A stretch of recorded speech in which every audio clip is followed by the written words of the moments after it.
Assalamualaikum warahmatullahi wabarakatuh.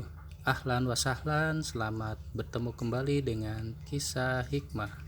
Pada kesempatan kali ini, kisah hikmah akan membawakan sebuah cerpen Islam yang inspiratif karangan Mutakwiyati yang berjudul Kepak Sayap Pena.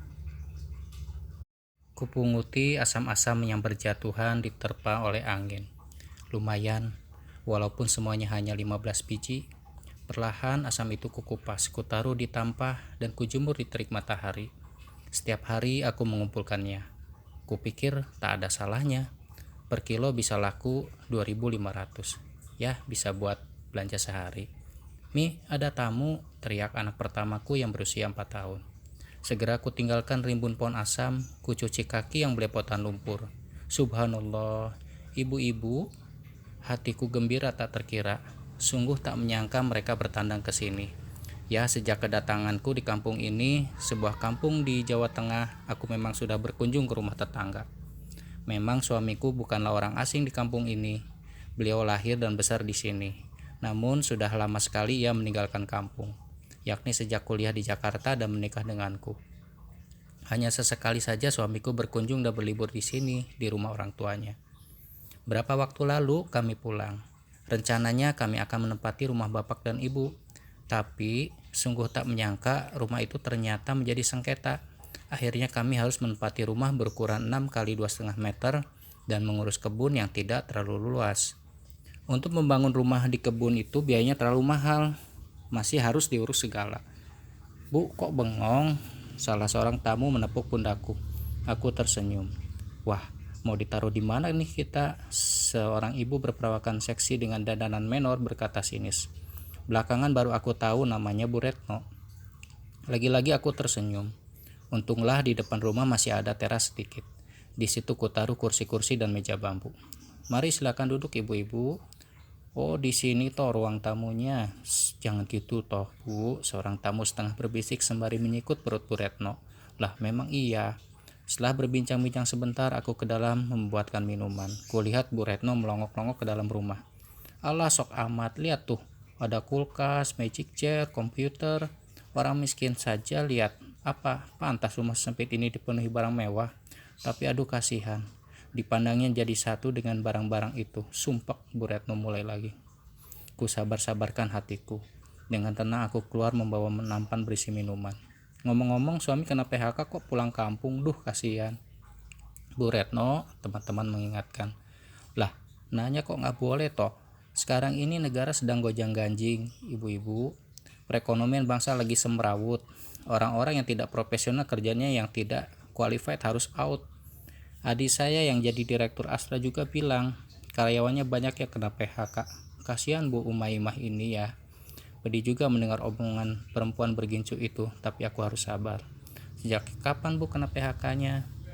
"Kami memang sengaja pulang ke sini Bu untuk menjadi penerus Bapak mengurusi masjid di sini, bukan karena PHK." Bu Retno diam dan langsung mengajak yang lain pamit. "Jika kamu bersyukur, maka akan aku tambahkan nikmatku padamu. Namun jika kamu ingkar, maka sesungguhnya azabku sangat pedih." Kututup terjemahan Al-Quran dan kutatap Mas Hilal yang mendengarkan di hadapanku. Beliau tersenyum. "Mas, kenapa tiap malam kita membaca surat Ibrahim ayat 17 ini? Bosan ya?" "Enggak, bukan begitu Mas." "Lantas, mengapa Mas seperti punya perhatian khusus terhadap ayat ini? Apa yang kau rasakan ketika membaca surat itu?" "Semangat untuk bersyukur." Itulah yang Mas harapkan. Dalam keadaan apapun, kita harus semangat untuk bersyukur.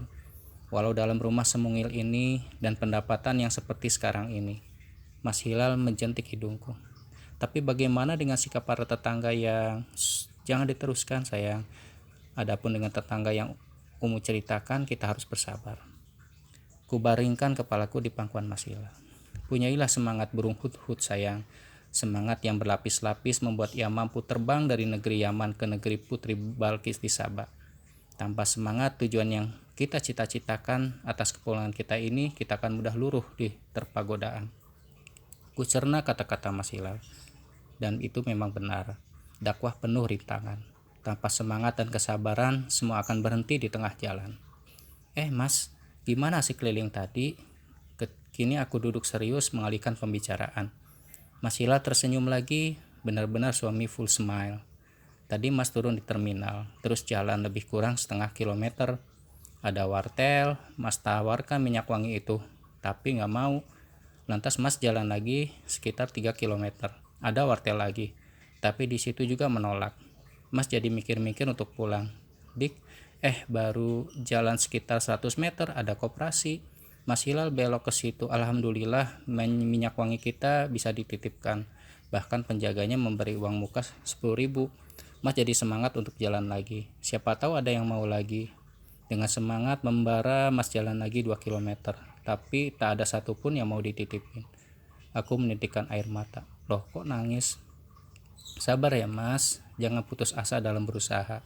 Yang penting Mas Hilal terus berusaha dan memberi kami yang halal saja. Mas Hilal memelukku. Anak-anak sudah makan? Sudah Mas, tadi saya bikinkan bubur untuk mereka. Hampir tiap hari bubur Di, ku tatap suamiku, biar cukup berasnya. Sabar ya Di, kuatkan kesabarannya. Tok tok tok. Seseorang mengetuk pintu. Aku agak terkejut. Bu Retno. Tumben, ada apa ya?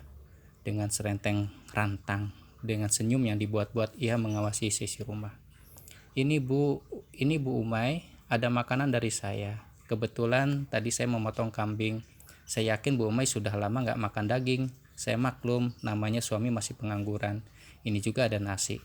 Saya ini loh Bu. Masuk dulu Bu Retno. Terima kasih. Gak enak sama Pak Hilal. Oh ya, saya ini loh Bu. Jadi orang kok nggak bisaan ya melihat orang lain menderita. Sifat saya ini memang pengiba, suka menolong. Aku mulai risih mendengarkannya. Saya mendengar anak-anak ibu menangis. Tiap hari makannya kok bubur. Lah, saya tiap hari makannya nasi sampai kebuang-buang Bu. Daripada ayam saya yang gemuk, saya yang gemuk mendingan ingin rasanya membungkam mulut bergicu tebal itu. Memang gak enak Bu kalau suami nganggur, untang-lantung, sumpek di hati perempuan-perempuan seperti kita. Tapi maaf Bu Retno, saya ganti dulu tempatnya. Potongku untuk menyudahi omongannya yang juga mau berhenti. Gak usah diganti sekarang Bu. Besok-besok juga gak apa-apa. Gak usah repot-repot membalas mengisi rantang Bu. Saya jadi orang yang sangat pengertian. Kasihan kalau Ibu Umay bingung cari utangan kesana kemari. Saya sangat paham kalau Bu Umay lagi susah. Duh, baru kali ini punya tetangga macam dia. Mama, seorang bocah 7 tahun berlari-lari. Ma, ada tamu. Wih, lega hatiku. Alhamdulillah, ia akan segera berlalu. Saya pulang dulu Bu Mai. Aku masuk rumah. Kuletakkan rantang itu di atas damper seperti bangku, berukuran 1 kali 1,5 meter. Di damper itu pula aku biasa ngobrol santai dan bercanda dengan suami. Di damper itu pula kami sholat bergantian, karena tak cukup untuk sholat berjamaah. Di damper itu aku menyetrika, di damper itu berbagai aktivitas kulakukan. Loh, kok dibiarkan saja Dik? Makan Gih, kau tentu sangat lapar. Aku diam saja. Ayo Dik, kok malah diam? Aku menggeleng. Kenapa? Gak tega makannya Mas? Kenapa? Aku menangis. Kok malah nangis? Mas Hilal membelai kepalaku. Aku makin terseduh. Kok ada tetangga seperti itu ya Mas? Mana mungkin aku bisa menelan makanan yang pemberiannya disertai pembicaraan menyakitkan hati. Sabar Di, dia objek dakwah kita. Di tangan adiklah kita berharap orang seperti dia bisa berubah. Mas Hilal mengambil piring dan sendok, dituangkannya nasi dan gulai kambing. Makan Dik, aku menggeleng. Mas Hilal mengambil sesendok dan disuapkannya padaku. Ayo, aku tetap menggeleng. Melihat makanan itu saja rasanya pengen muntah. Dik, gak boleh begitu. Rezeki itu siapapun, dari manapun, dan lewat siapapun, hakikatnya dari Allah. Bukankah begitu dalam wirid al-masurat yang selalu kita baca? Ku tatap Mas Hilal. Jangan marahi rezeki Allah. Jika kau marah sama yang kebetulan menjadi perantara sampainya rezeki kita, sama artinya dengan... Mas Hilal menampaki. Yuk, kini aku mengangguk tersenyum. Anak-anak dibangunkan Mas? Jangan, kasihan. Kita sisakan saja buat mereka besok. Dengan rasa syukur, kusentuh nasi itu. Sudah beberapa hari tidak ada nasi singgah di perutku. Juga gulai kambing itu. Alhamdulillah, nikmat rasanya. Angin sore semilir, ribuan pohon asam bergoyang diterpa angin. Buahnya berjatuhan, kupungut satu persatu. Dan sekiranya mereka bersungguh-sungguh menjalankan hukum-hukum Taurat, Injil, dan Al-Quran yang diturunkan kepada mereka dari Tuhannya, niscaya mereka akan mendapatkan makanan dari atas mereka dan dari bawah kaki mereka. Quran Surat Al-Maidah ayat 66. Alhamdulillah. Angin makin kencang, buah asam makin banyak berjatuhan. Subhanallah, berkat Allah. Dengan semangat aku terus memungutinya. Ku dengar anak-anak kutilang bercicitan. Aku berhenti dan menunggak ke atas. Kalian tentu kelaparan sayang. Aku tidak punya pisang atau sisa nasi untuk menyuapimu. Tapi aku yakin sebentar lagi indukmu akan datang dengan membawa makanan. Kembali ku punguti buah-buah asam. Bu Mai, ada surat nih. Aku terkejut. Tiba-tiba Bu Retno sudah berada di dekatku. Aduh, sebel tuh sama Pak Bos. Masa nggak bisa membedakan rumah nomor 5 dengan nomor 6? Makannya toh Bu, rumahnya jangan terlalu sempit. Kalau begini kan saya yang repot. Memangnya saya tukang antar surat?